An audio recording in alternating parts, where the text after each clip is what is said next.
live stream our workshop, so you can check out our YouTube page and our website, esm.ae. Now, before we move on, I'd like to pass it over to Asif to give an introduction to the speaker. Thank you, sir. My name is Asif, and I'm really So, the speaker today is Dr. Kishore. He's the head and founder of Immersive VRx Lab and program coordinator for robotics program at Middlesex University Dubai.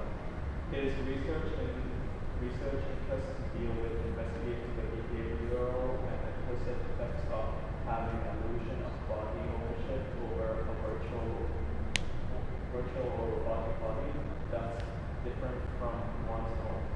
Dr. Kishore completed his PhD at the University of Barcelona, where he worked on developing systems that allow him to investigate the implications of body ownership over remotely located robots and applying this technology to the real world situation. Prior to joining the university, he was head of medical rehabilitation and VR innovation at Virtual Bodyworks Barcelona, where he was involved in developing commercial VR applications for tackling personal and societal issues such as domestic violence and treatment for phobias. His work has received widespread media coverage, including channels such as BBC in New York, Earth, and The Guardian. Thank you very much. Thank you very much. Good morning, and well, thank you for having me here. Today I'll be talking a little bit. Is this okay, the camera? Yeah, okay. So today I'll be talking about the work that I've been doing over the last, I guess, 10 years now. I did my PhD in this topic as well, and it's a topic that is very close to my heart. It's really nice to kind of see how mainstream virtual reality and the metaverse and everything is getting now, because it kind of validates all of the work that I had been doing earlier, which probably was a little bit too obscure at the time when I was working on it, and the kind of technology we were using, the kinds of headsets we were using were also quite, if you would look at them now, think that they belong in a museum, quite clunky, quite heavy. So it's been great to see the kind of push towards the metaverse and the push towards virtual reality. Of course, you know, if we sit down to discuss the metaverse as well, there's a lot of things that are kind of exciting about it, lots of things to be concerned about as well. But the fact that virtual reality as a technology has received so much love, I guess, over the last few years has been great for me personally, because we have, you know, lighter, cooler looking headsets now. People know about it, people are excited about it, are interested, you know, in order to get in at the right time. So it's a great let's say it's a vindication of all of the time that I spent working on this kind of technology, to see the acceptance that it is getting now.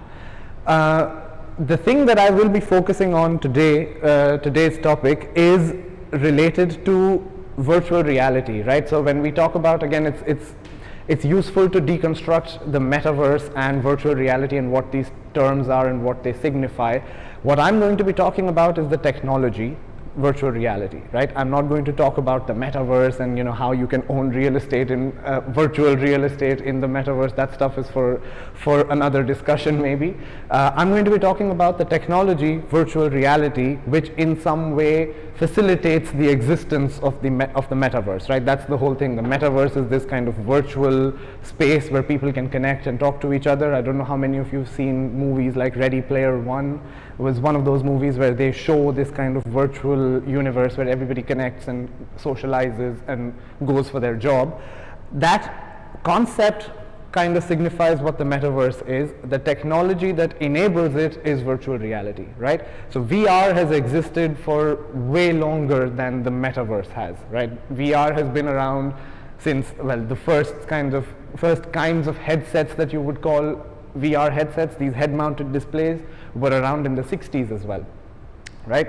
In the 90s and in the early 2000s, people were using virtual reality headsets to run studies in labs. There was this system known as the Cave, which is essentially projectors instead of walls. So you actually walk into a room where you're surrounded by screens, you wear 3D glasses. So this kind of virtual reality has existed for decades now. The metaverse is a new concept that signifies the social aspect of meeting in a virtual reality.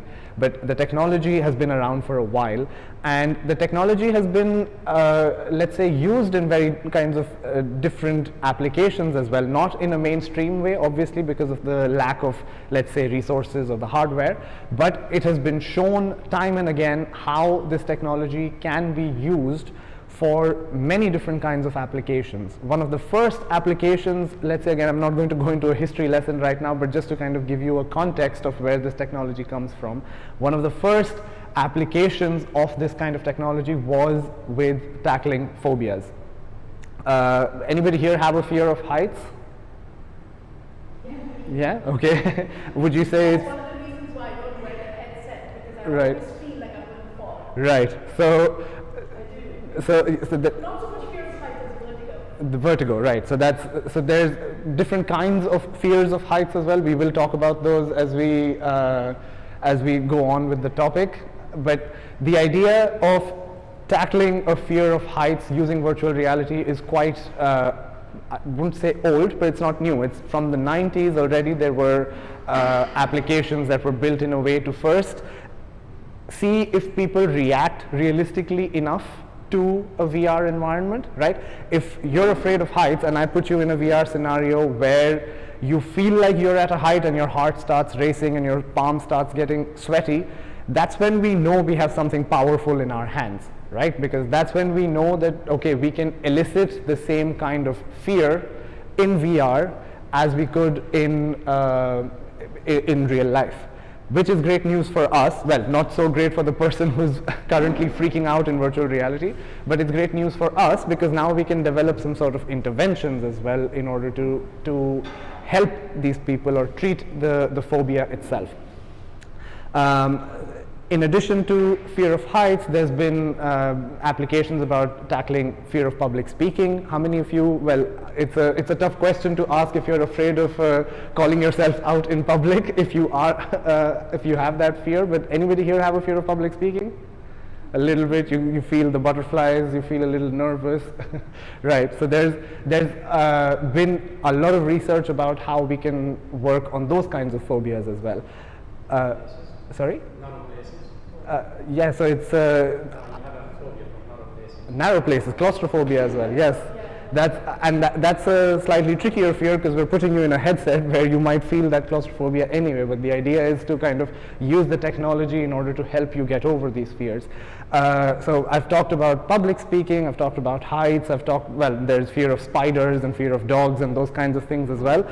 But more interestingly now, in the last, let's say, 6 to 7 years, there's been this extra stream of research where we've figured out not just phobias, but we've also noticed that we can change social behavior as well. Your perception, your attitudes, your behavior towards certain societal issues as well. So there's been studies that show that you can reduce people's implicit racial bias. We've used VR to tackle domestic violence as well. There's been a lot of interest, of course, not just from the researchers, but also from stakeholders about trying to use this technology for not just kind of phobias, but really understanding who you are and how we can kind of change your attitudes and perception, not just for your personal self, but even within society. So I will be talking a little bit about an overview of all of these studies that have been done, some by myself, some by some colleagues of mine,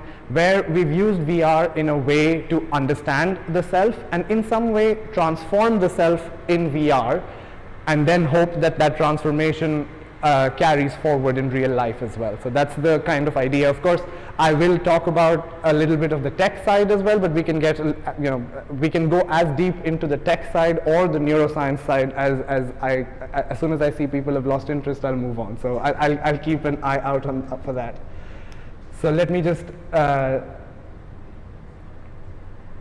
talk a little bit about what the outline is going to be. So we're going to talk about what is VR, why should you care. I've already started talking a little bit about that. We'll talk about body ownership illusion. So this has got nothing to do with technology. This is a kind of neuroscientific illusion over which a lot of VR is based, and it kind of proves why VR is so powerful. Then we will talk about embodiment in VR. I'm going to mainly cover these three themes today: changing attitudes and behaviors, overcoming a fear of heights, and designing your own VR app. Not going to go into too much detail of anything because I want to kind of keep it moving, give you an overview, but I'd be happy to answer any questions. If you have questions, you can stop me and we can just have a casual conversation. It's absolutely fine. So before anything else, what is VR? Again, every time I ask someone what is VR, or if I'm in my class talking about what virtual reality is, every year I see a little bit, a few more hands going up about who knows what VR is or who has tried VR before.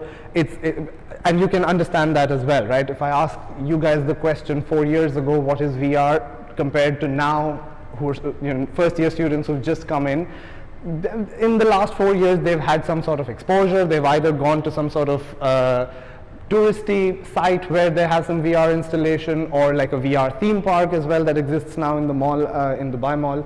So as we go along, people's exposure to VR has been growing. So I'd like to see today how many of you have experienced virtual reality in some way or the other. 1, 2, a little bit, okay. So if you don't mind me asking you, what was your experience like? What did you experience? It was actually a trial to use Reset and Jitix. Okay. Give me the chance to try it.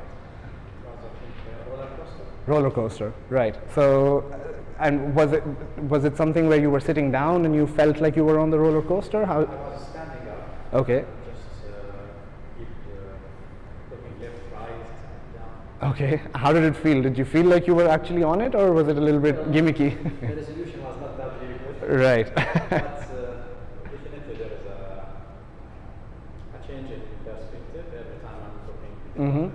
Right. Okay. So it's good to know again that you did notice the resolution. So I'm guessing you're from a tech kind of computer science background, yeah? Or I would say not experience, just a matter of basics. right. Okay. So with the kind of exposure to VR, we also get this where now there is some sort of expectation as well. If you've seen 3D movies, or if you've seen video games, and you expect VR to also have a certain amount of, let's say, quality in terms of software and hardware. But the interesting thing we found is that regardless of these technical constraints, if the environment, or if the let's say experience is well done, you really do tend to start feeling like it's really happening. And I will talk about these kind of these illusions as we go on in the presentation. But the idea with VR is that you put on the headset. Again, it's also important now to deconstruct this, because now we're talking about mixed reality, we're talking about XR and AR and VR.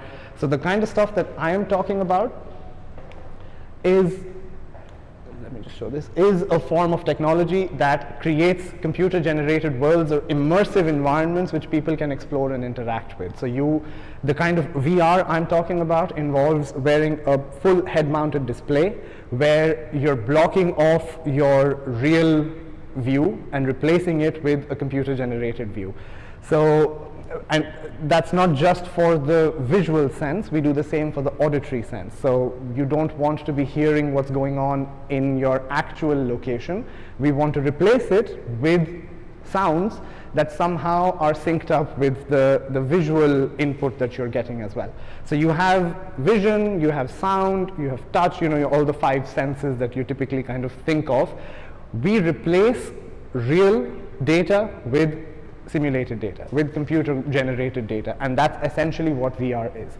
When you're able to see the real world and you've added some stuff to it, augmented some stuff to it, is augmented reality.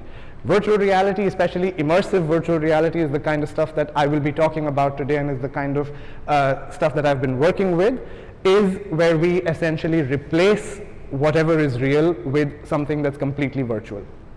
And it's quite, well, complex if you think about it, because you're not only replacing what you're seeing right now, but we also have to see how you move. So imagine you're seeing a virtual table in VR. If you decide to look at what's under the table, you just have to, do this. And we need to have the technology that enables the visual input to update itself based on your head movement, right? So if the visual input updates based on your head movement and it works and it really gives you the feeling that it was a very natural thing you did, that you just bent a little to see what's under the table, or if you want to look behind, you just turn behind. You don't use a joystick, you don't use a keyboard. That is what makes the feeling of you actually being in that environment very strong, right? So this is what we're going to be talking about, that we use real-time simulation and interaction through multiple sensorial channels in order to give you the feeling that you're actually in the virtual environment that you're seeing right now. And that's super important. That's a very, very crucial requirement for everything we do, because if the participants or the users don't believe that they are actually where, in the location that they're seeing in VR, and they actually start behaving in the way that they would in real life, none of this works. So for us, that feeling of participants feeling like they're actually there is super duper important, right? And that's what is known as presence. I have put some papers, just because I come from an academic background. I've put in the science, my sources from where I'm getting these definitions. If you're interested in reading a little bit more about the literature, there's the references are right there.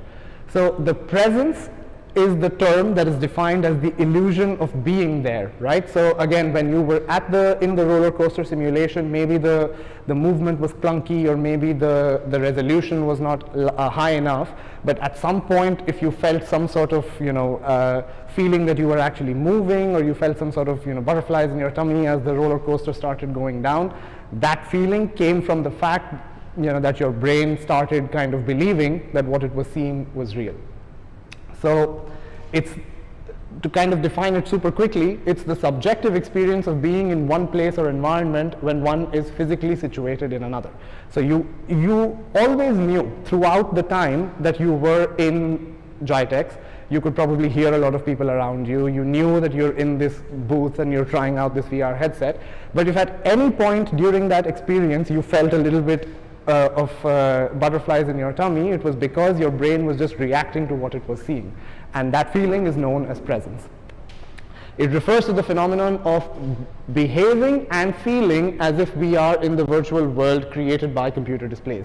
The behaving and feeling are the two keywords, right? Not only do you feel like you're there, but you start behaving as if you're there, right? And I have an example for this. I think maybe you've seen this already. If you haven't, this is always a fun to watch first time thing. So let me tell you what's going on. There's a person in VR. You can see what they're seeing on the back. So they're on top of a skyscraper, and they've been asked to walk on a plank that's sticking out from the skyscraper. So this person knows that they're in a shopping mall. Let me see if there.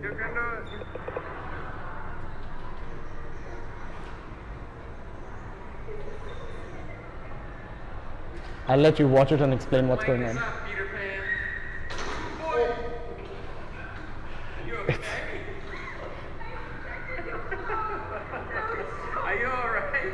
I don't know if you've seen these on YouTube. There's a lot of videos where they show VR fails.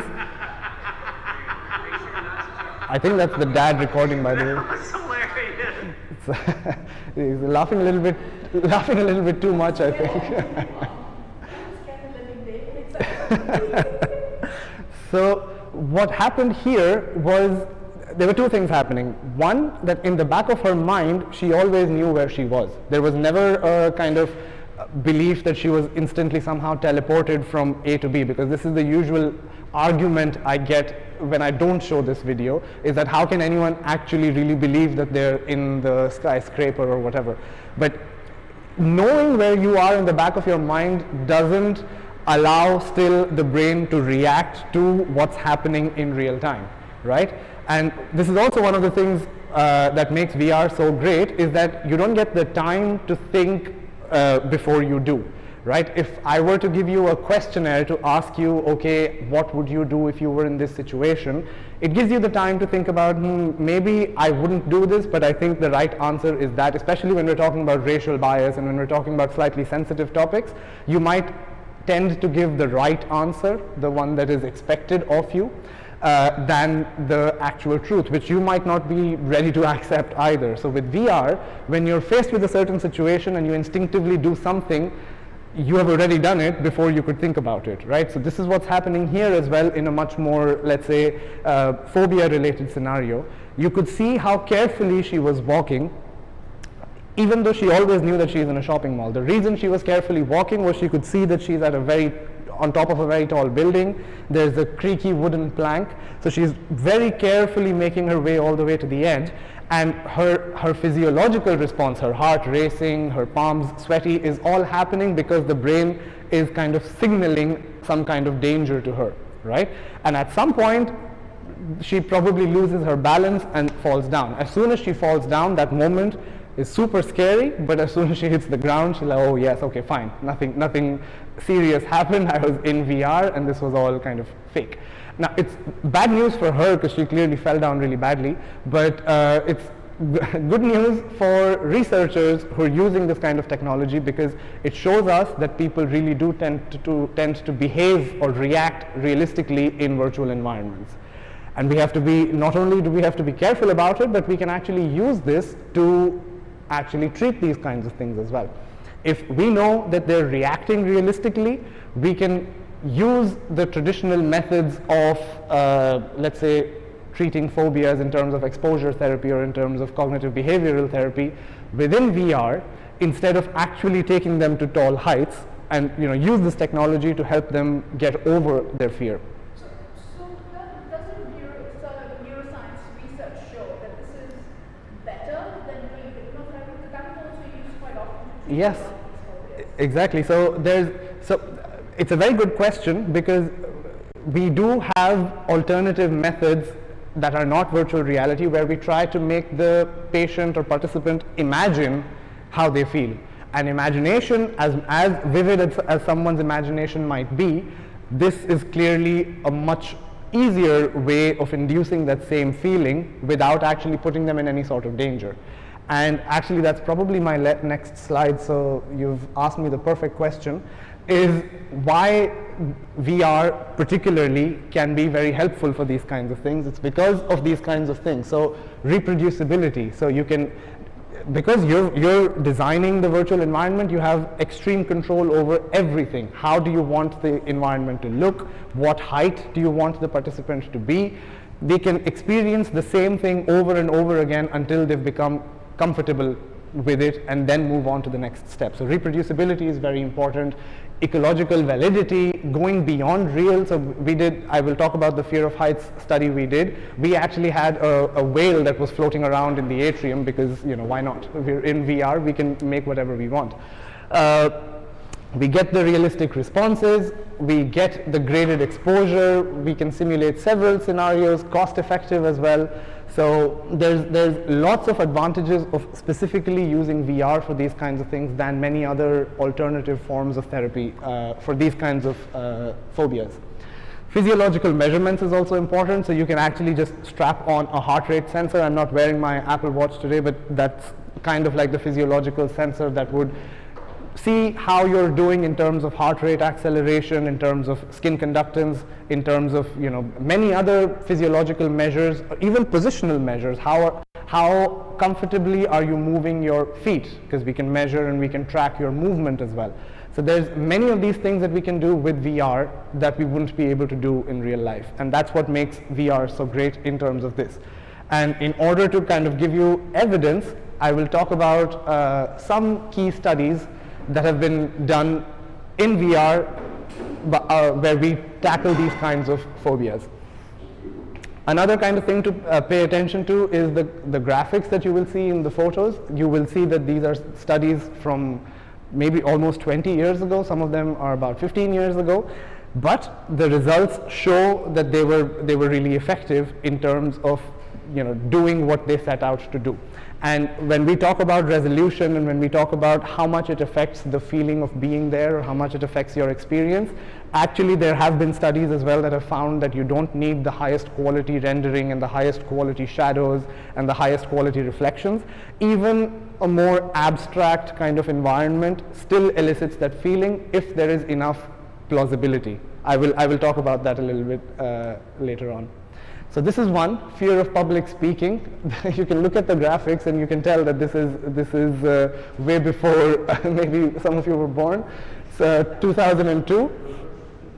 It was an experiment on public speaking anxiety in response to 3 different types of virtual audience. So what we did here was, what they did here was they changed the kind of audience in order to see how much anxiety it induces in the person doing the public speech.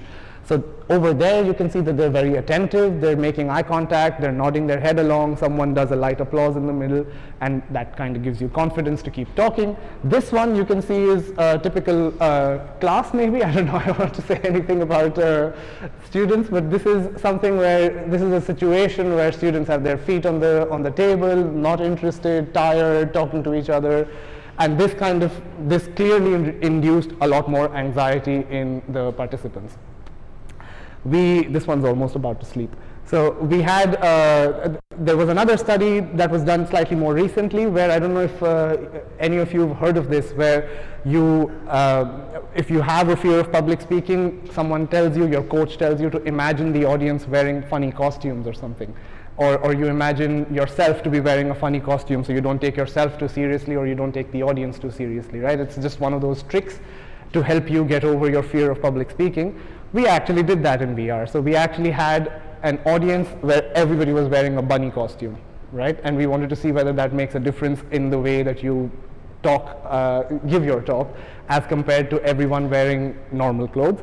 As compared to you yourself wearing the bunny costume, I think that would increase your anxiety by quite a bit, because if you're the one funnily dressed in front of everyone else who's normal. So again, with VR, these are the kinds of things that have been done. This is one that I will actually try to do a demonstration of as well if the headset is able to update itself in time.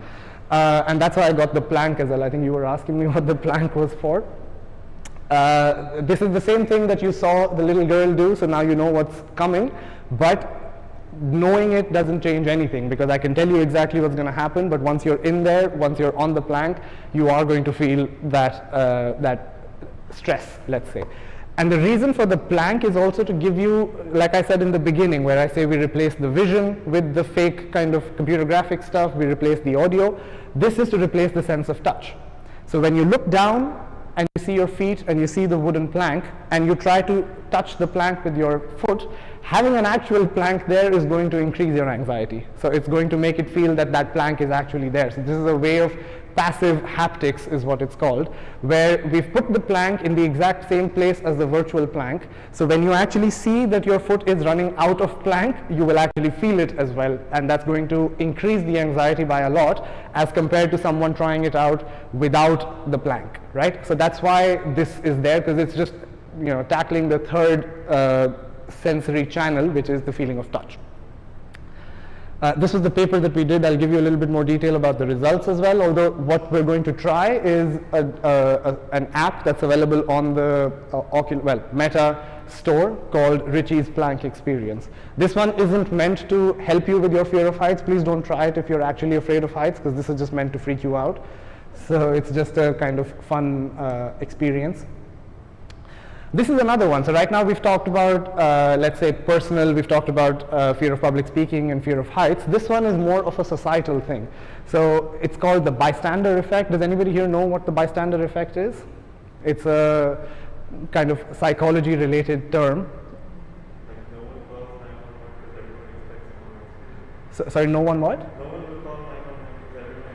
Exactly. So a bystander effect is where you are witnessing some sort of aggressive situation. It could be a fight, or it could be some sort of conflict going on. What is the likelihood of you intervening or trying to help the victim or trying to stop the fight from happening, right? That is the bystander effect. And how it is changed based on how many people were there with you. So there is this thing known as diffusion of responsibility. So if you're 5 of you, then everyone's going to think that the other one will do it and no one does it. If you're only by yourself, you might be more likely to go and intervene. What if you know the victim? Are you more likely to intervene then? What if you know the perpetrator, the attacker? Are you more likely to intervene then? What if the victim, you don't know them, but they're from the same, let's say, race or religion or some sort of in-group affiliation with the victim? Are you more likely to help them then?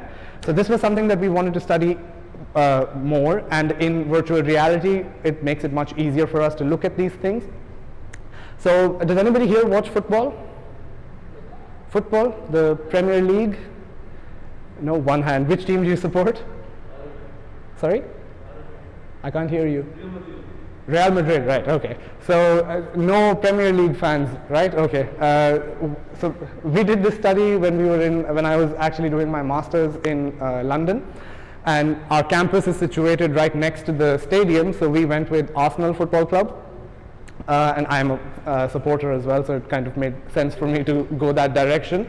What we did was we wanted to study in VR, well, not in VR, what we wanted to study was whether you're more likely to intervene if you're an Arsenal fan and the victim is also an Arsenal fan, as compared to when you're still an Arsenal fan but the victim is just a non-football supporter, right?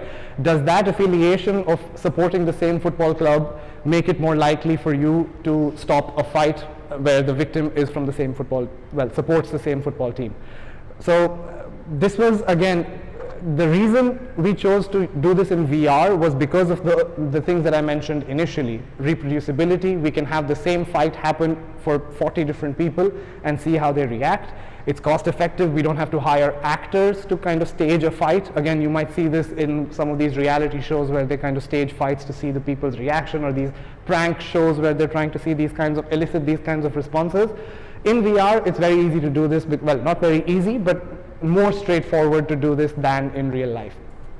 So I'll show you the video. This video is actually from 2010. So again, you will notice the quality of the graphics and realize that we've come a really, really long way.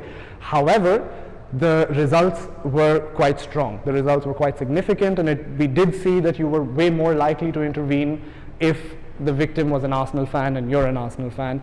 We even saw differences in conditions whether the victim would make eye contact with you or not. So while they're in the situation, if they look at you in particular, you're more likely to intervene than if they don't look at you in particular. So lots of these kinds of little factors we can play around with and we can see. So well, before I show the video, let me ask you the question, Real Madrid supporter. Would you intervene in a fight if the victim was also a Real Madrid fan? Most probably. If you see them wearing the shirt and everything, you would try to go help, right? So again, I've asked you this, but if we had the VR thing, we could find that out for real. I apologize for the language because we do have a kind of aggressive fight going on. I've tried to beep out the swear words, but if I'd missed out on one or two, then I apologize for that. So here you will see two avatars getting into a fight where one is clearly the attacker and the other is a victim, and the victim is an Arsenal fan. Hello, yeah? Good. Where are you from?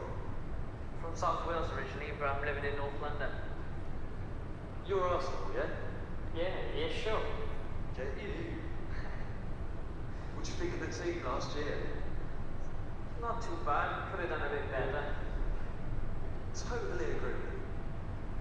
When did you last go and see a match? So we built some rapport in the beginning just to kind of... So I try to go when I get a chance. Come on, man. Really? Yeah. Who's your favourite player? I don't know, there's some good players. Van Persie is most my favourite. I like Fabregas. See? Got him on my shirt, so... Nice. What do you reckon our chances are this season? I don't know, I think we got a better team this year, so we should be able to win something. I'll pray for that. Definitely got to get something. Like 5 years ago. Henri, Vieira, Pires, that was a hell of a team. Should have been right to get rid of Henri. Well, I know we'd be a great loss, but I think we saw him at the right time to get the best money for the transfer. Anyway, sure, we got other good players, but don't you think we should find a better goalkeeper? Definitely. won't be difficult to get one better than. Wait. You got a problem? Sorry? I said, have you got a problem? No, no. I saw you looking at me. I was looking at you. I saw you staring. So this is what the participant is seeing. You can see their view in the corner. You sure, man? There's nothing wrong, mate. There's no trouble here. I'm just trying to enjoy a quiet pint. Just Yeah, that's what I was doing. Enjoying a quiet pint. go back to your table and enjoy a quiet pint. You told me to go back to my table. I'm telling you what to do. I think you was. Just leave it out. Leave it out. There's no need for any hassle, okay? Of course, any hassle. I'm coming in on a drink and you staring at me. I wasn't staring at you, I wasn't staring. Looking in that direction. You sound wrong. I'm just saying there's no trouble there. Just What's that? what? What the is that? What? What the fucking Arsenal shit? Yes. Now he starts saying bad things about the football club. Take it off. I hate Arsenal. Take it off. I'm sorry to hear that. I'm Take sorry. it. Don't keep the shirts off. It offends me. It offends me. Take it. Shut up. You actually walk out the house, man. Fucking Arsenal or something. It's ridiculous. Sick. You actually support Arsenal. Yes, I'm an Arsenal What's the fan. last thing they won? That's the fucking last thing they won. Doesn't matter. Yeah, I haven't asked for any nothing. No fucking cups. Shit. Leave it out. Calm down, mate. I don't want to. So you can see the participant getting a bit uncomfortable with the whole thing. Giving me grief, staring at me. I didn't realise it was illegal. Just Staring at me. let me sit down and have my pint. You tell me what to do. I wasn't. But you're mate. I don't know you. I'm sorry. Bloody Arsenal shirt. I'm sorry. Well, don't be so sorry for what a shit team. I'm sorry. What can I do? I'm sorry. I'll finish my pint and then I'll go. Okay? Why don't you f*** off now? Why don't you leave now? Well, take your pint and f*** off. Why? Because you offend me. That shirt, Ben, I told you, take it off, you can stay on. I'm not going to take it off. Calm down, I'm not please. going to take the shirt off. Calm down. What's going on here? So it leads to a more kind of aggressive situation, but it stops before before they actually get into a fight. The other thing is that they were not able to, the participants were never able to stop. So we just wanted to see how likely they are to stop. Nothing they would do would change the outcome of the argument. And some of them would realize that in the first minute and a half and stop reacting. But what we wanted to see here was in a 2-minute conversation with the victim and a 2-minute argument with the perpetrator, how much are we able to evoke the feeling that someone should be stopping this fight, right? And we've done several follow-up studies on this as well, and I'll actually, if I have the time, I'll show you the video as well of the study where we actually did this in terms of racial bias as well. So how likely were you to intervene? Again, this was done in the US. We wanted to see how likely you would be to intervene when the victim was a black man and the perpetrator was white. So again, just kind of trying to see the factors that might influence this kind of thing. So I think we're still good on time. I wanted to talk about this a little bit. So now we step away from VR and we step away from technology and we just talk about body ownership illusions. These are illusions that have existed for centuries. It's something that has been documented in philosophical papers as well. They talk about making you feel that you own a body part that isn't your own. It's quite interesting. Has anybody here heard about the rubber hand illusion? Other than Judy, I know you have. Anyone know what the rubber hand illusion is? Exactly. Oh, so you have heard of it, right? So have you heard of it as well? Yeah, tell me, it's fine. I'm not sure, but it's like there's a barrier between one actual hand and the rubber hand, and you feel the effects. Exactly. So it's this illusion, excellent. It's this illusion where you feel like a rubber hand that is placed in front of you in the position where your real hand should be. You start feeling like that's your hand after a few minutes of visual-tactile simulation. So I'll show you a photograph, but there's another one that I wanted to talk about. I don't know if you've heard of that one. That's slightly even weirder, slightly older. It's called the Pinocchio illusion. Anybody know about the Pinocchio illusion? I don't know if we have enough time to try it, but we'll leave these for the end. This is what it looks like, where you have two people sitting in front of each other, right? Almost like they were sitting on a bus. So you have one person sitting at the back, one person person sitting about a meter in front of them. You take the person's hand, left hand, who's at the back, and make him touch the nose of the guy who's in front. At the same time that he touches the guy's nose, you touch his own nose. It's a weird thing. If you're three of you and have literally run out of everything else to do, you can maybe try this and see how that makes you feel. But the idea is this guy's eyes are closed, yeah? He's touching this guy's nose. At the same time he touches the guy's nose, the experimenter touches their nose. So what ends up happening is that the brain starts to make some conclusions on what's going on. So the brain, so the eyes are closed, no visual stimulus, only the feeling of touch. So the brain thinks, okay, I am touching a nose, which is about 1 meter away, and at the same time that I touch a nose, I feel the touch as well on my own nose. So this gives rise to the illusion that, oh, probably my nose is about 1 meter long, right? So this is, again, it sounds ridiculous, but again, if you have the chance to try it out, it genuinely does work. I mean, it takes a few seconds, maybe it takes about a minute of synchronous touching. You have to make sure that it's synchronous though. So you can see that the experimenter is actually holding the finger of the person as well. So she's touching the nose and holding the finger and making it touch the other guy's nose. And this gives rise to this illusion that the guy at the back, his nose is probably 1 meter long.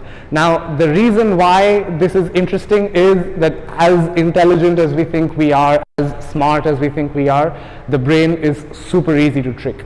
It's very plastic, it tries to draw quick conclusions about what's going on in front of it. You want to make sense of the world. You don't want to have a feeling where you're not able to understand basic stimulus, right? When you hear a mosquito on the right, you turn to the right and you see the mosquito on the right, it adds up. It's like, right, that's where the sound is coming from, that's where I see the mosquito, and then you go and grab it or try to, like, you know, swat it or whatever.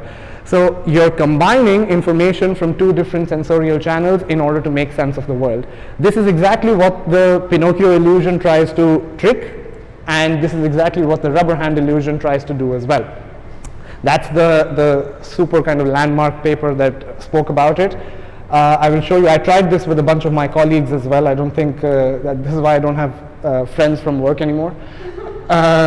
This is what I did, where I had, this is a fake hand, yeah, this is a rubber hand, and that's where the real hand is, yeah. I've put a barrier in between, as you were saying, and what I'm going to do is I'm going to touch the fake and the real hand in the same place at the same time. Yeah. So if I'm touching the index finger here, I'm touching the index finger there. If I'm tapping it, I'm tapping both places. If I'm doing some sort of a stroke, I'm doing it the same way on both places. I do this for about 2 minutes, and I told them to focus only on this hand. I didn't, obviously they can't see their real hand because it's hidden, but I want them to focus on the feelings they're getting when they're looking at this hand. And just about 2 minutes of this kind of, it's called visual-tactile stimulation, because it's visual and tactile, they start to believe that this hand is theirs, right? And again, I don't know if you noticed the pair of scissors I have over here. That's exactly what I did. After like 2 minutes of doing this, I picked up the scissors and just stabbed very carefully the fake hand, not the real hand. So I pick up the pair of scissors and I stab the fake hand, and you can see in their reaction that they were taken aback, or some of them had a stronger reaction, others didn't. But this is the kind of illusion I'm talking about, where 2 minutes of visuotactile stimulation makes you believe that this fake hand is your hand, right? And this is exactly the kind of concept that we then take forward in VR. For those of you that have tried VR and have seen your hands in VR, they're exactly co-located with your real hand. So they're exactly where your real hand should be. If you're using hand tracking, it's even more powerful.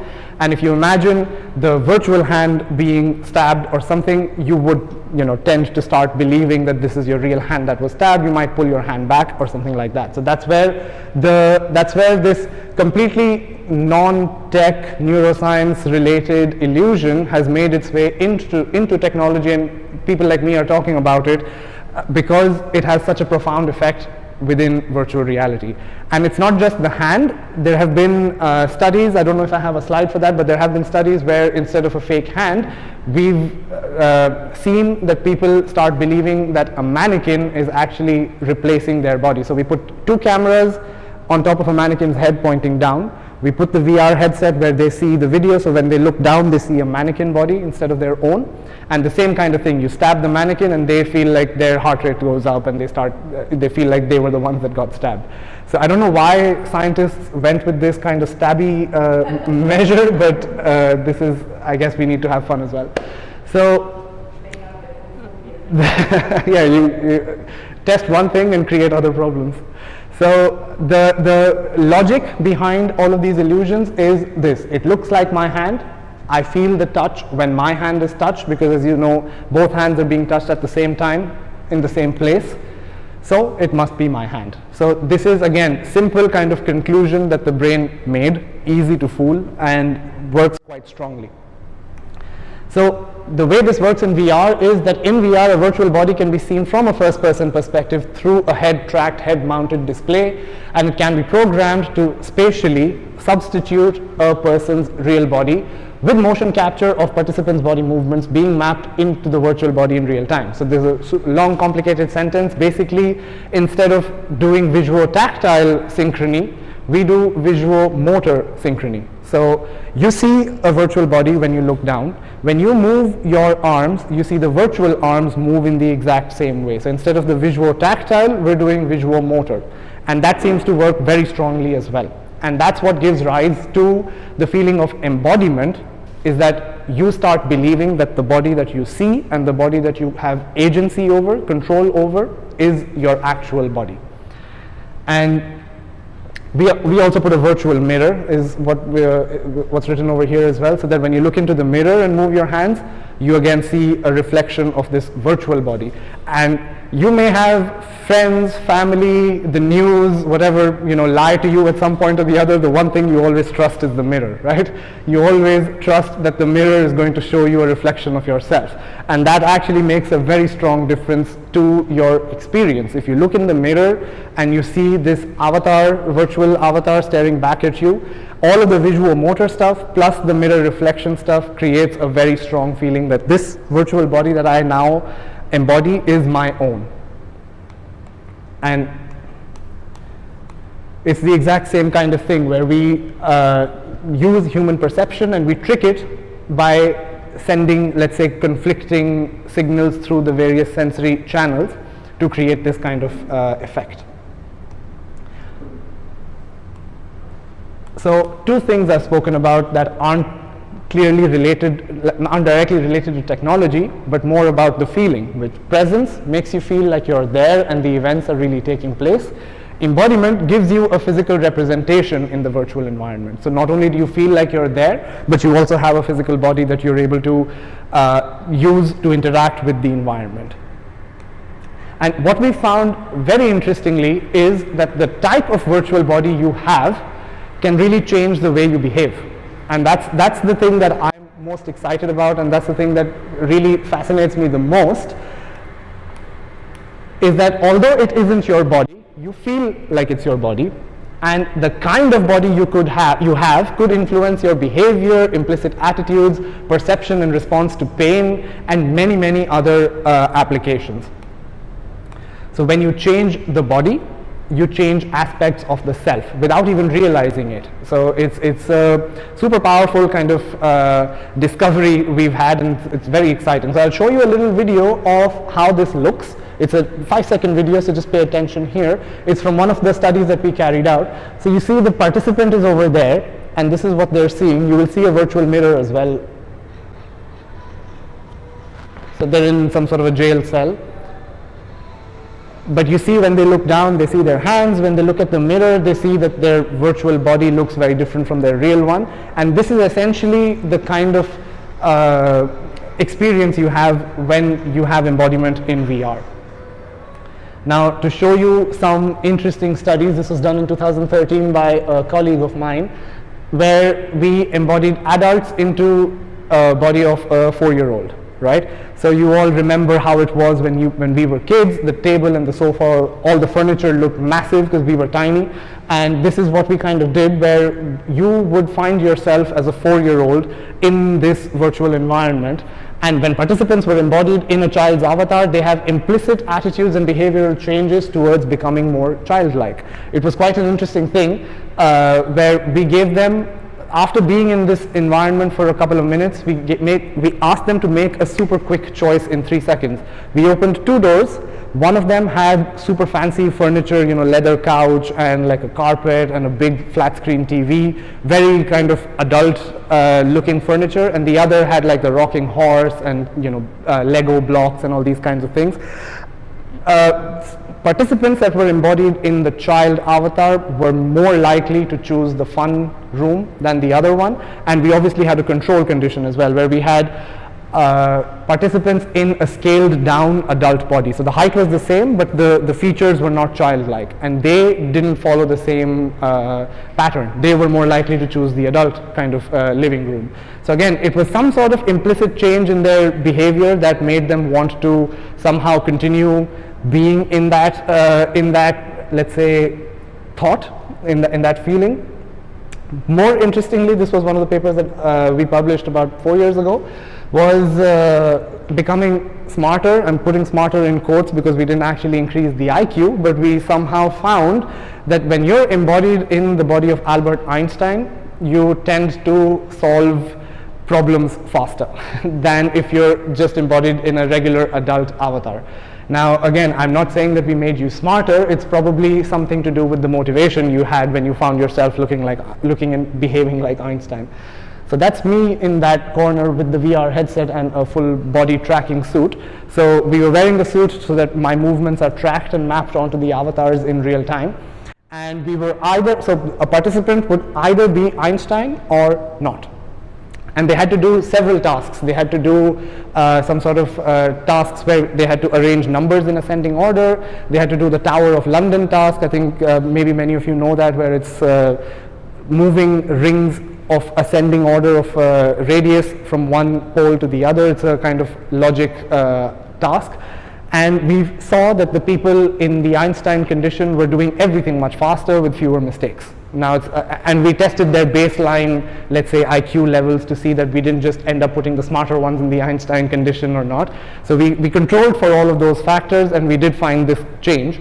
So again, I don't want to say that we made them smarter, but somehow in VR, some of the, let's say, properties or some of the associated behavioral patterns of Einstein somehow rub off on the participants as well, right? So, and each time I present this, there's always this joke about, oh, we need this tool in my VR headset so I can use this just 10 minutes before my exam or something, and maybe it might even work, who knows.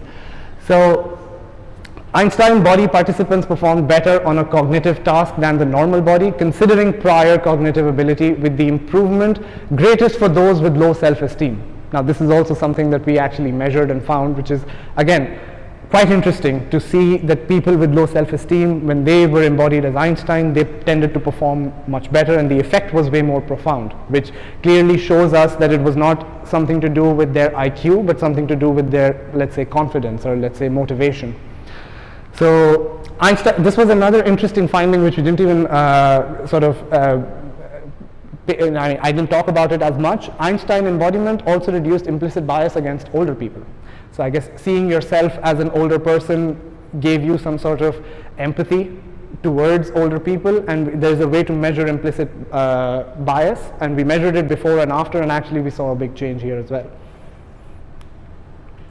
And one more was reducing implicit racial bias. This is a paper that we actually just published last year, where we did this study with police officers in the US, where we wanted to give them the experience of the other side and see if that reduces implicit racial bias amongst the police officers. So again, I could spend the entire 2 hours just talking about this paper, so I will go through this super quickly. There is an alarming level of violence. This was also done around the time of the Black Lives Matter and around the time of George Floyd, so it was quite a hot topic at that time, and we were quite careful about how we present the findings as well.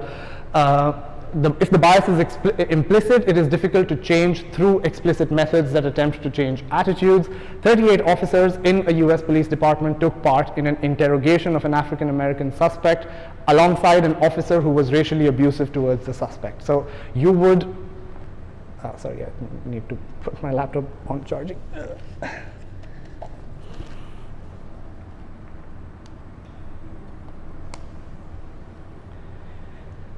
So 17 out of those participants that were that would interrogate the suspect would then actually witness the interview again from one perspective or the other. So either they would experience it from a third person, or they would experience it from the perspective of the suspect himself.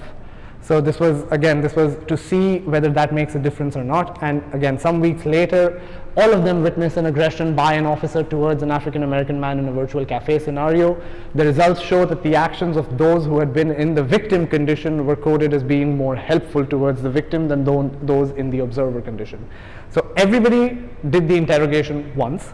Everybody relived the interrogation again, half from the perspective of the victim, the other half from the perspective of a third observer behind the one-way mirror. And the ones that had relived the experience as the victim were a lot more likely to help in a situation where there is a racially motivated attack in a cafe. Let me see if I can show you the video super quickly, because it's a long video as well.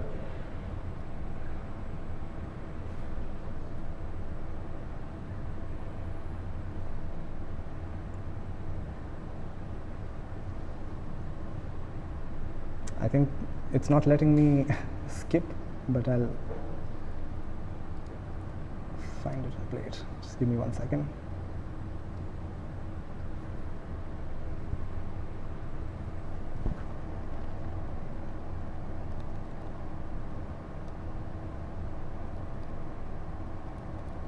Oops.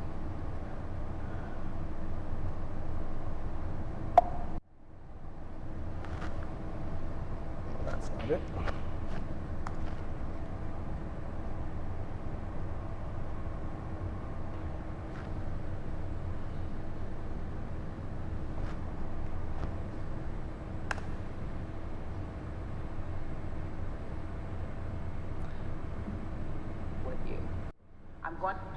So we would have a scene in a briefing room where the sergeant would come and explain that something has happened.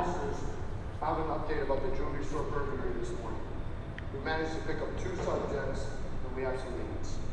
We caught this guy 1 block west. So what do you say?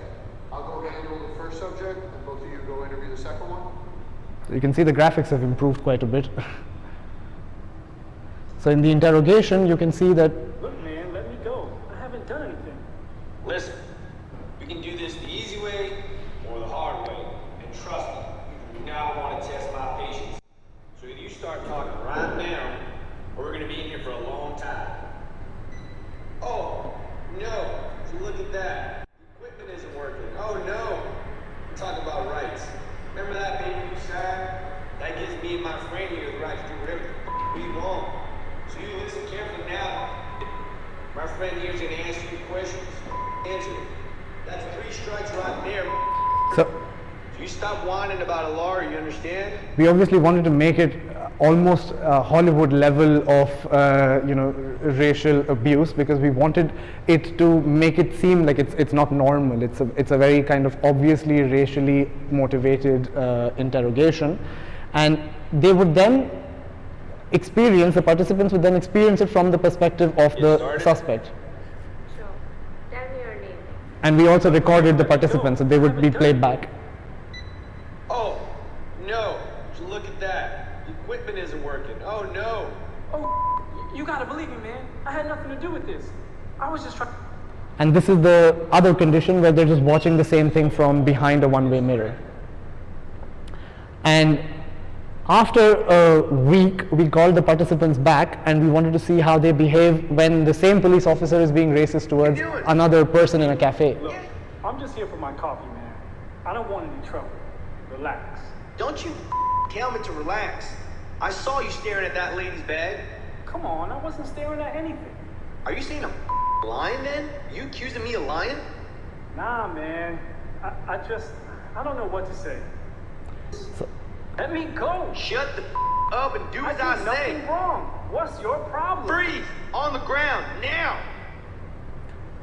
So that's what again, you might think that we create a lot of these aggressive, scary scenarios, but that's the reason why we can do this in VR, is because we can see how people would react to these without actually putting anyone in harm's way. And what we found was something very interesting, that the police officers that had been in the victim condition were actually way more helpful in the cafe scenario as the other ones. So again, we ended up stumbling onto this kind of intervention almost, where if police officers or even non-police officers, if people were made to experience these kinds of situations from the other perspective, it might, it is very likely to increase their empathy. It is very likely to make them see the point of view of the other people as well and understand how their behavior affects, others. So it's one of those very powerful, let's say, applications of virtual reality, where we use embodiment in avatars that are very different from your own in terms of gender, in terms of race, in terms of age, and hope to elicit a more positive change. So that was the societal. This one's the personal one, where we had the fear of heights. The way that we did it here was fully automated, so we wanted to not involve any actual therapists or coaches. Of course, there was someone there in case, but the entire setup was autonomous. We had a virtual coach that was built using artificial intelligence, some sort of NLP, some sort of natural language processing, not the neuro-linguistic stuff, and text-to-speech and speech-to-text, in order to be able to help patients who had a fear of heights. So we automated it and we compared it with the usual care, which is equivalent to receiving no treatment. So I asked in the beginning how many of you had a fear of heights. I saw a few hands go up. Traditionally, mostly you don't really do anything about it. You end up living with it, you end up avoiding heights. There's also different kinds of feelings you get when you're at a height. So it's either that you start feeling like the building is going to collapse, or there's this thing very interesting known as the call of the void, which is where you're at a height, at a super height, you start getting butterflies and you start looking and you feel like it's, you want to jump in some way. It's a weird feeling, but it exists. It's normal to have that feeling. So again, with VR, we don't actually put people in any form of danger because it's all on the ground floor of a lab. So we compared automated VR with the usual care, which is equivalent to receiving no treatment, because that's what people usually do.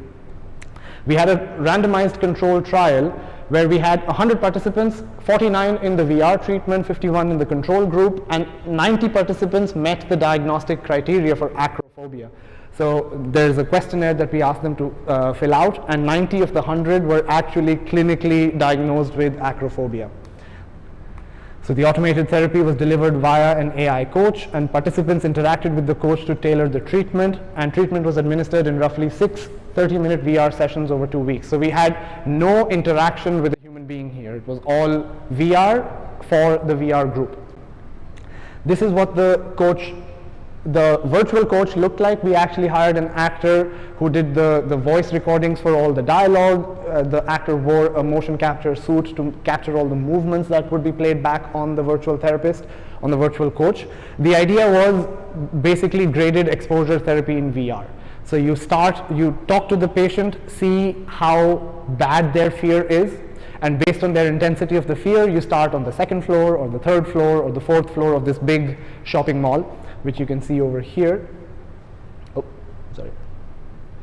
So, and on each floor, they would be made to do certain activities, and it was basically CBT, cognitive behavioral therapy, where the coach would guide them through the activities, tell them to relax, tell them to breathe, and tell them, you basically use psychology techniques in order to help them feel more comfortable. And they had activities like painting, like playing the xylophone, rescuing a cat that's stuck on a tree, picking apples from a tree, just basic kind of fun activities to do while you're at a height. And as soon as you're comfortable with a certain floor, the therapist would take you up 1 level in the elevator. So that was the entire kind of therapy. The primary measure was the heights interpretation questionnaire that we had also used in the beginning, which has a range of 16 to 80. Higher score indicates greater severity. Just quickly going to bore you a little bit with the graphs. In the VR treatment, so we did this at 0 weeks, 2 weeks, and 4 weeks. 0 weeks was the baseline. So this was before anything. And you can see the bar goes up somewhere around 50. That was the mean value. And you can see how much it has fallen in the 2nd and the 4th week for the VR treatment group. The control obviously wasn't doing anything, so they continued in the same level as they had always been. What's interesting was that this was right after the VR sessions were done, 2 weeks later. This one was actually 2 weeks after they had used VR for the last time. So these 2 weeks, they actually didn't do any VR. We wanted to see how long the effect lasts as well. And actually you can see that the effect was sustained at least 2 weeks after we stopped the VR stuff. And the numbers were actually quite promising as well. All participants in the VR group showed a reduction in the fear, with the mean reduction being about 68%. At the 4-week assessment, 34 of 49 people fell below the trial's entry criterion. So 34 out of the 49 people wouldn't even have been accepted into the trial. That's how low their fear of heights became. So this is kind of like the thing that we are quite proud of and very hopeful about in the future as well. So I don't know how many of you actually are thinking about getting into this kind of stuff, or are interested in thinking about something with virtual reality that isn't zombie games, because that's the thing that is the most common application that people think of.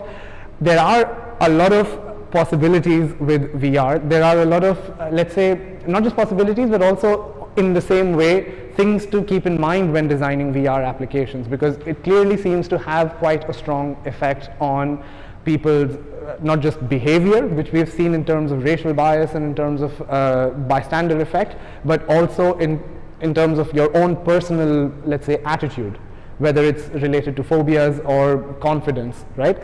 So it's something that I end up sounding sometimes as the person who used to say in the 70s that heavy metal music was bad, or end up sounding like someone from the 90s that says video games can have a profound effect on teenagers. That's not what I'm saying here. What I'm trying to say is that VR has some sort of a strong effect in the way that you kind of perceive, right?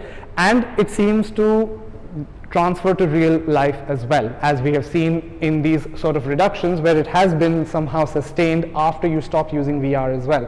Even with the fear of heights, the thing that we heard the most from the patients was that when they went to an actual height afterwards, they thought of VR as if they were memories. So as if they had actually experienced it, rather than something that they saw. Right? When you watch a movie, you watch the movie as if it's something you saw. But with VR, what we found was they actually felt it, they got flashes of the experience as if they were recalling memories, which is again quite strong, and which can have implications either way. So it's just something that we always keep in mind, and we make sure, even with our studies, to make sure that we keep the ethics in mind, and we keep the design to be safe. In not just physically but also mentally, right? So I think maybe I have some time, right? Okay. So what I can do is I can go through the guidelines next. That's the last part of my talk. We can obviously have question answers, but then hopefully I will be able to set up the VR experience for the heights if you're interested in trying that out.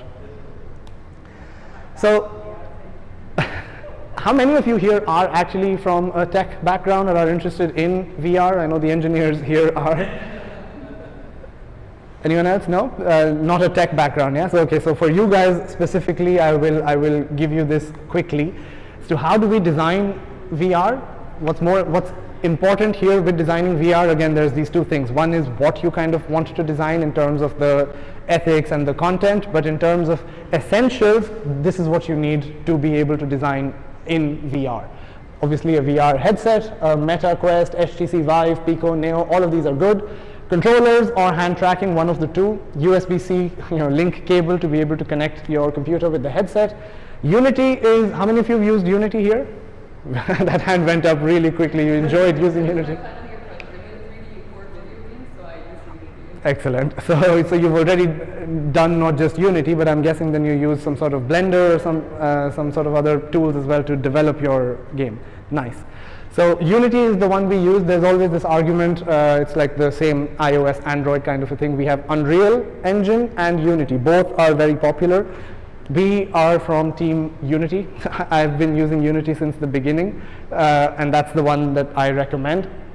There's a bunch of free Unity packages as well, some free, some paid, that really accelerate your development. So if you're using stuff like OpenXR, which is free, VRIK I think is paid, you can download these packages, put them into your project, and really quickly get a VR setup going. Headphones, again, just the basic thing that I mentioned in the beginning to replace real audio with virtual one.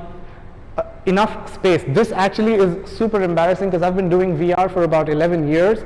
Last night I was trying an experience in VR and I ended up bursting the bulb that I have hanging in my living room. This literally happened last night at 11:30. I'm not making this up, and it's super embarrassing when it happens after I've been doing this for about 11 years. But it does happen because you kind of lose sense of where you are. I thought I was quite far away from the bulb. Turned out I wasn't, and there was glass everywhere. So make sure you have enough space and enough empty space, right? In all X, Y, and Z directions. So the bulb was hanging up there and I still managed to hit it. The other last is an optional, which is a high-end computer. So there's two kinds of VR. Again, I don't want to get into too much technical detail, but the kind that we're going to try out today is known as standalone. So when we have the headset that is completely wireless, you stand anywhere, you put it on and you start experiencing VR. That's a standalone experience. Standalone experience works well for many cases. However, if we're talking about resolution and we're talking about graphics, those you can only get at a very high quality if you use PC VR. So PC VR is where you have a gaming laptop or a gaming computer that is connected to the headset, and all of the rendering and all of the heavy lifting is happening in the computer, and the headset is just streaming the frames of the video. So the headset is doing the tracking, sending that information back, rendering happens over there, and the new frame is sent back to the headset at about 90 times a second. So you need a very powerful computer to be able to run PC VR content, but you get really, really high quality stuff. And well, these things are still, I would say, new, considering that probably maybe about 3 years now that we've had decent quality standalone, but before that it was just PC VR. So I don't know how many of you have seen or used Samsung Gear VR, the one where you actually opened up and put your phone and locked it up. So that is 360 video. So I would not, I mean, it is VR, I have to say that it's VR, but we don't consider that to be the VR that we work with, because it's essentially a 360 video. You are seeing a video from a certain point of view. There's no way that you can walk around or you can look around. You're just, 3 degrees of freedom is what it's called, that from a point of view you can look up and down, left and right, and behind you. That's it. With this now standalone, you actually have 6 degrees of freedom, where not only can you look around from one point, but you can also move forward and move backward as well. I was told to not move my hands. I'm doing the exact opposite. So this is with the standalone. Now you can get 6 degrees of freedom, and with the PC VR obviously you can get the 6 degrees, but advantage of PC VR is the high quality. Disadvantage is the tether, is the cable that is hanging from the headset to the computer. So it's again a decision to make. Again, for you guys that might want to get into developing, there's lots of YouTube channels. There's learn.unity, which is also available for free. I've put it in the slides in case somebody wants to take a photo of it or wants to kind of at some point decide to get into it. There's a lot of free resources. All of these are essentially free. And I will leave you just with the last kind of 5 things to think about. So this is from a technological point of view or even a non-tech point of view. If you ever decide to get into developing VR in this direction, there's these 5 main things to think about. So think about the end user, most important. Like, do you want standalone or PC VR, in the sense that are graphics super crucial for your experience? If they are, PC VR. Is, let's say, portability more important than standalone, right? Presence and plausibility are extremely important. Think about interaction and control. So I've been mentioning this since the beginning, that if the participant or the user doesn't feel like they're in the virtual environment and doesn't feel like the things that are happening are actually happening, then your VR environment experience is not going to be effective enough. So this is something that's super important. You need to think about interaction and control. How are you making the user interact with the environment? If there is a bag over there, can the user just reach up to the bag and pick it up, or does he have to open a menu, go through a list of options, then figure out the gripping thing? That's going to take them out of the experience, right? Having it as natural as possible makes for a much more effective experience. Involve experts while designing. I'm not trying to look for a job, but it's more about, especially when it comes to designing psychological interventions. If it's about, even when it's about not psychological, but let's say something to do with tourism, something to do with education, it's always important to see how things are being done traditionally first, and then see how they can be improved or adapted for virtual reality. So for me, for example, I've been in when I was doing the PhD as well and now as well, I have always closely collaborated with psychologists, because my work is using VR for these kinds of things, and I can't do anything in VR until I've understood what the traditional approaches are. So for me, I come from a tech background. I have a degree in computer graphics and all of those things, very hardcore tech.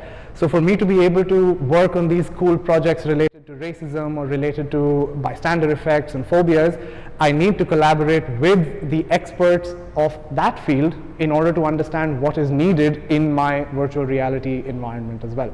So whether you're working on a project related to education or you're working on a project related to tourism, it's very important to see what those experts know about their experience as well before you start implementing something in VR. Testing, super important. So always keep in mind that whatever you make is not going to work in the first go. It's not going to work in the 10th go either. You have to keep testing, you have to keep iterating. Especially with VR, it can get a bit annoying because you're working on your computer, then you have to go to that space, put the headset on, and then you realize, oh, I have to change one minor thing, so you put the headset off, go back and change the things again. It can get quite repetitive and annoying, but it is super crucial before your experience or your software or your app is ready to be used by others, that you want to make sure that it's working perfectly. And that's actually quite generic advice anyway. And measure and provide feedback. So this is also something that's super important, especially with VR and especially with the kind of thing that we do in terms of psychology. You want to have some sort of measure, yeah? Whether it's phobia or it's some sort of societal change that you're trying to make happen, you want to be able to measure it. You want to be able to see how much effect the VR, let's say, experience has had on a participant or on a group of participants. How you make the measures is up to you. How you decide to measure and how you decide to give feedback to the user is also up to you, but there needs to be some sort of measurement of change, let's call it, yeah? So there was one study we did, I didn't mention it here, but we wanted to make people more aware about climate change. And we created this VR environment where we had let's say the world as it looks now, and the world as it will look 10 years from now, and the world as it will look 20 years from now, right? In order to kind of show them where we're headed with the current way of living that we have. And want to see whether the VR had any change on their behavior or on their understanding. So again, we use some sort of questionnaires, and we kind of see their likelihood of starting to recycle before and after the VR simulation. So again, there's always that little important bit about trying to measure what you're trying to, let's say, solve. And again, like I said that I'm not trying to get a job, but I said that you involve experts. Put a check. Next slide. Wanted to talk a little bit about the VR lab that we have in the university. Although you guys have graduated, if you do have interest in virtual reality, if you do have an interest in what happened? That's what happened. It happened at the perfect time because it was the last slide anyway. So if you do have an interest in virtual reality, whether it's related to doing these kinds of psychology experiments, or whether it's using VR for something, not zombie games, but anything other than, let's say, that kind of field. If you're interested in using VR for education, tourism, psychology, we're always, we already have a bunch of research projects that we're doing in the VR lab, and I'm always happy to collaborate with students, collaborate with others, if we can get some sort of thing going in terms of using VR for something interesting, something fun, something crazy, right? This is what the idea is. So we have, students who are helping us out as well. We have some sort of international collaborations as well, where we're doing research projects. We're collaborating with other departments in the university as well. Like I mentioned, I'm not able to make much progress if I don't have the psychology department working with me, so those guys help out quite a bit. So we always are looking for interesting ideas, interesting projects, interesting methods, and interesting ways of making some sort of change using VR. So that's basically our goal. Thank you very much for listening. I will set up the demo now, so if you can give me maybe about 5 minutes, I'll set this up, and then let's see, who has a fear of heights? I'll ask the question again. So I will not recommend that you guys try it. You should be able to see it on the screen though. So from the rest of you, who wants to go first, or who wants to try out the fear of heights? You want to go? I like how you pointed at her as well, so you're nominating her. Okay, so then you go first. I will set it up, and then we can see how you react. Have you tried this before? Have you tried VR before? No. Well, you have made a horror game, so I guess you're used to jump scares. But we'll see how you handle the heights. So if there's any questions, I'd be happy to answer. Thank you very much for your attention.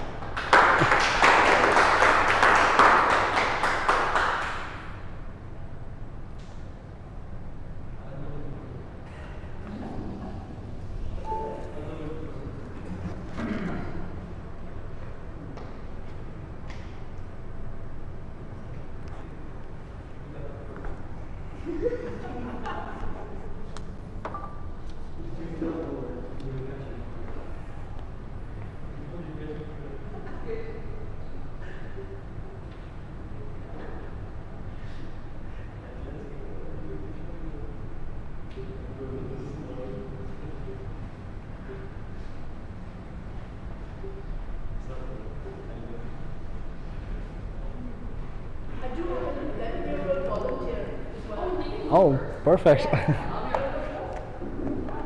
Do you have a fear of heights? Okay. Just give me a few minutes. I'm just updating the headset. Once it's done, I'll call you.